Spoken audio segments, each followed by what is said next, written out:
అత్యంత ప్రాముఖ్యత ఇచ్చి మరి ప్రతి గ్రామ స్థాయి నుంచి మరి రాష్ట్ర స్థాయి వరకు మరి క్రీడలను ప్రోత్సహించాలనే ఉద్దేశంతో మరి ఈ మధ్యనే మరి సీఎం కప్ కూడా ఉద్ఘాటన పెట్టడం జరిగింది.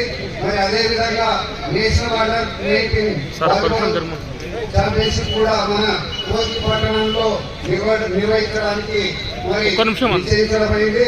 దానికోసం మరి మన విజయ్ వచ్చి అన్న మరి నేషనల్ వాలీబాల్ ఛాంపియన్షిప్ కోసం మరి సహకారం కావాలంటే మన ఎంఎస్ఎన్ ఫార్మా మన్నే జీవన్ రెడ్డి గారిని సంప్రదించి మరి ఏమైనా సహాయం చేస్తారా అని అడిగితే అన్న మీరు అడగడం ఏంటి, నేను చేయకపోవడం ఏంటి గారు ఈ టోర్నమెంట్స్ కు ఎంత ఖర్చు అవుతుందో చెప్పన్నా మొత్తం నేనే మరి సహాయం చేస్తానని చెప్పి ముందుకు వచ్చి మరి సహాయం చేయడం జరిగింది.